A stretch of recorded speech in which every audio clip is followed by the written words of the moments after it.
Bonjour à tous les amis, j'espère que vous allez bien. Alors ça y est, j'ai enfin pu régler comme il faut la caméra avec le néon. C'est juste une histoire de format de vidéo américain ou européen. Voilà, j'ai réussi à trouver le petit réglage qui va bien.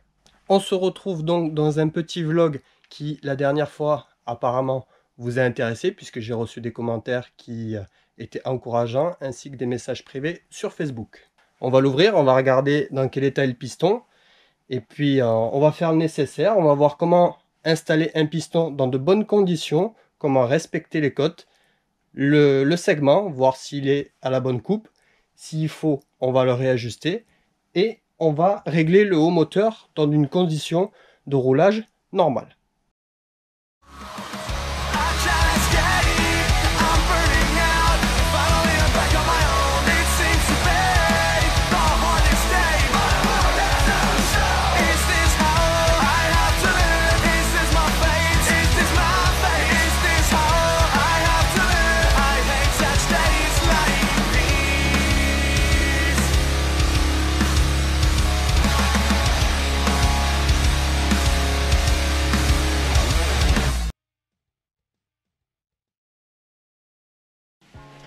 Bon, alors je suis un peu dégoûté parce que j'ai déjà démonté le haut cylindre, j'ai changé le piston, etc. Mais je vois que la caméra a pas bien fonctionné.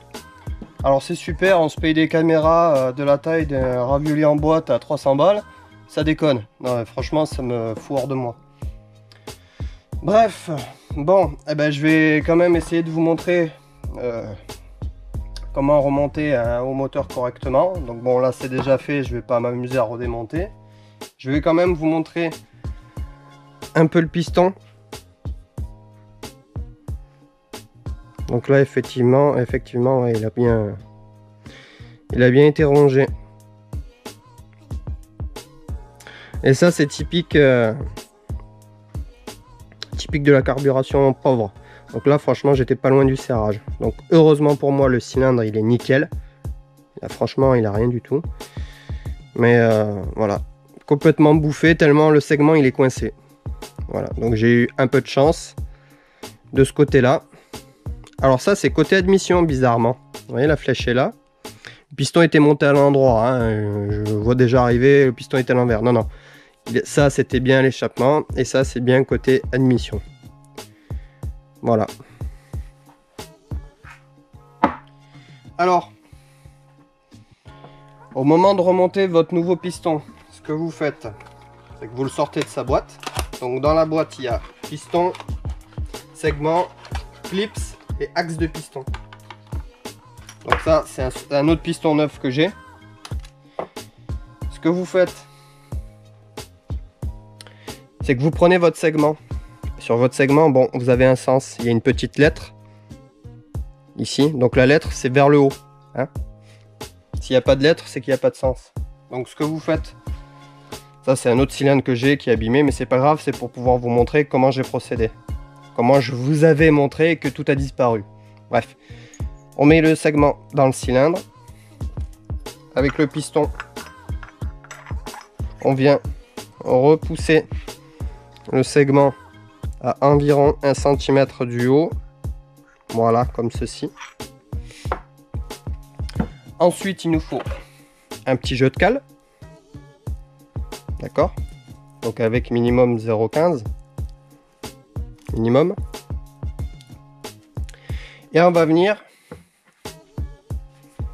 vérifier la coupe du segment en essayant de toucher le cylindre avec les cales. Donc il faut un jeu d'au moins, je dis bien d'au moins 0,20.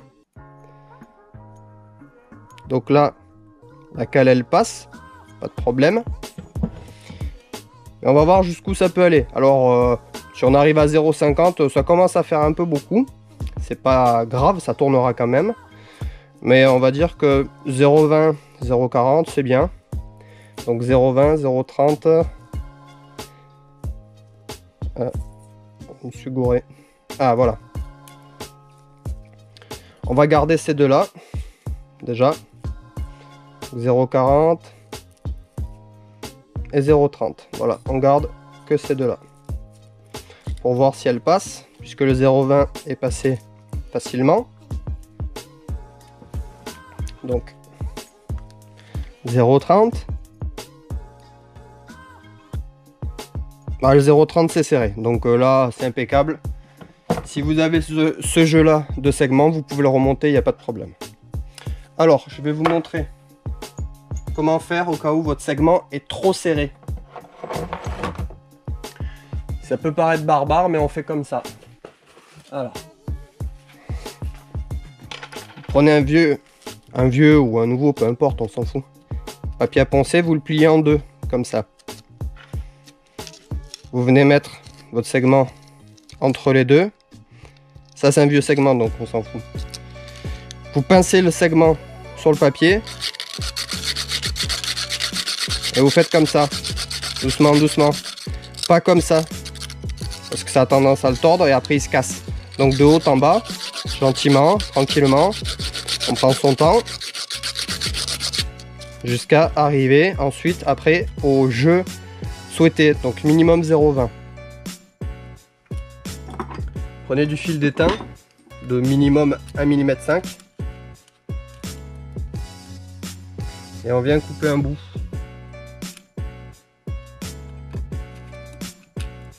Voilà.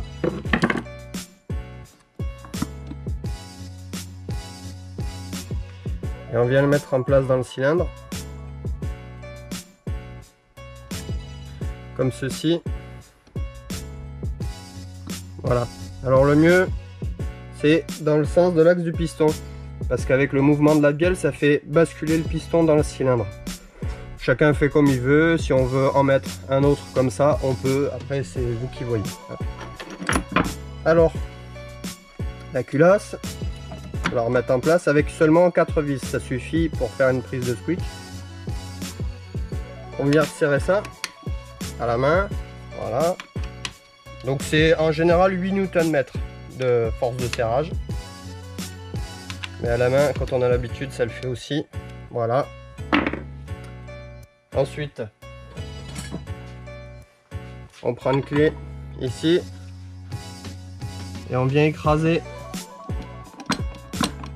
l'étain. Voilà. On vient écraser l'étain en haut de la culasse.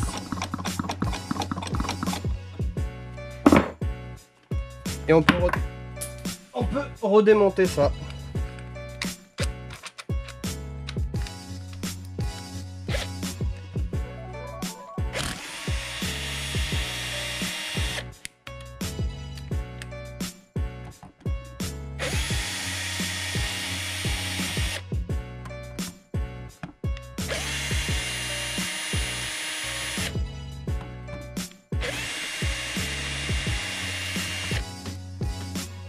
Hein?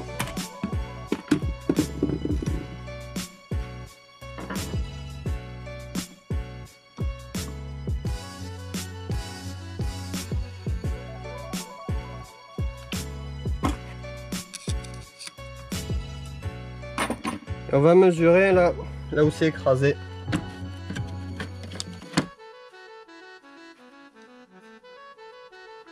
Alors,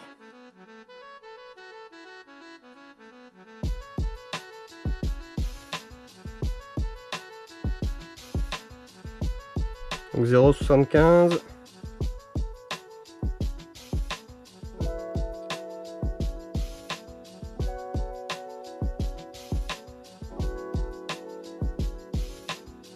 « 0,76. Donc là effectivement c'est trop bas.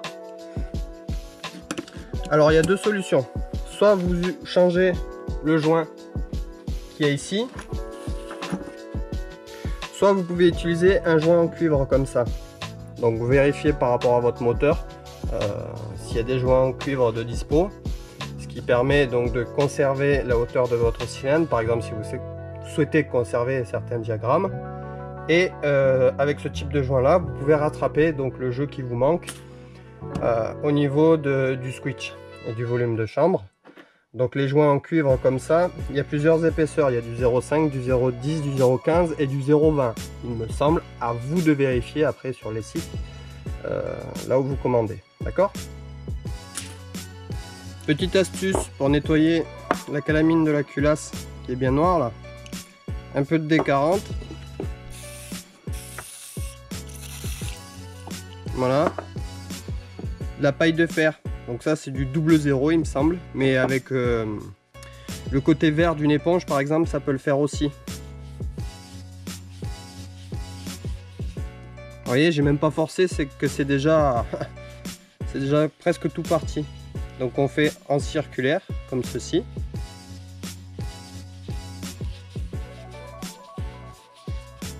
Et voilà, un bon coup de nettoyer en frein dessus ou à l'essence et au pinceau, un bon coup de soufflette et c'est bon pour être remonté.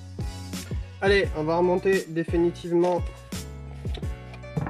le cylindre, du moins la culasse. Donc les anciens joints, on peut les conserver s'ils sont en bon état. Vous faites un petit contrôle visuel, vous tirez un peu dessus pour voir s'ils ne sont pas un peu craquelés ou s'ils ne sont pas écrasés. Ça peut arriver qu'ils soient mal montés. Donc celui-là c'est ok. Et foutre un peu de graisse pour le maintenir en forme. C'est comme de la graisse, moi. N'importe quoi. De la crème hydratante pour la peau. C'est exactement la même chose, ça permet d'éviter l'assèchement et en plus ils collent pas et ils peuvent se réutiliser bien souvent. Donc là, je vais le mettre en place et vous faites pareil pour le grand. Maintenant si vous voyez qu'ils sont abîmés, n'hésitez pas à les changer parce que pour 3 francs 6 sous pour un joint c'est un peu inutile, mais en faisant comme ça, bien souvent les joints sont en bon état. Alors pourquoi les jeter quand ils sont encore utilisables? Après chacun fait comme il veut. Maintenant une petite fuite ça se repère assez facilement quand on a l'habitude. Il suffit de le changer. Voilà. Hop. Ensuite je viens mettre un petit joint en cuivre. Donc là bon il est un petit peu écrasé mais c'est pas très grave. Qui va finir par se mettre en place quand on va serrer la culasse. Donc ça c'est un joint de 0,15. Donc vous voyez pour rattraper le jeu il y en avait 0,75 de squeak avec un joint de 0,15 ce qui nous fait 0,90. Donc 0,90 de squeak c'est très bien. 0,90 1 mm. C'est parfait pour une utilisation loisir classique.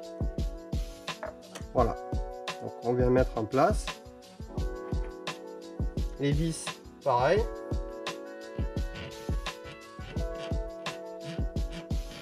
On peut leur mettre une goutte de graisse sur le pas. Parce qu'étant donné qu'il n'y a pas de jointure au niveau du pas de vis, bien souvent ça s'oxyde au niveau du pas de vis à l'intérieur de l'aluminium. Alors vous n'êtes pas obligé de le faire, mais bon moi j'ai l'habitude de le faire donc je le fais à chaque fois que je fais un moteur. Ensuite le serrage définitif, on met 8 Nm de couple de serrage, ça suffit largement. Donc là je suis à 7,5 et là je suis à 8. Donc le serrage en croix.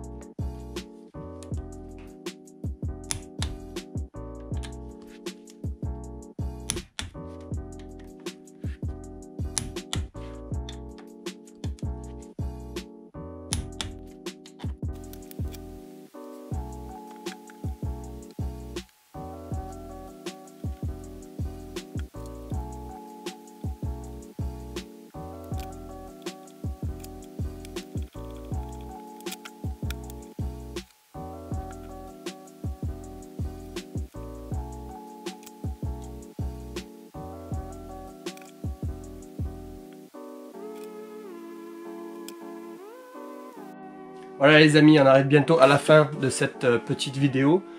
Donc vous l'avez vu, on a révisé un petit peu le moteur, donc prêt à rouler le neuf, je le rappelle, à Kartix, à Brissac, pardon. Donc on se retrouve le 9 là-bas pour une journée roulage, entraînement, réglage, etc.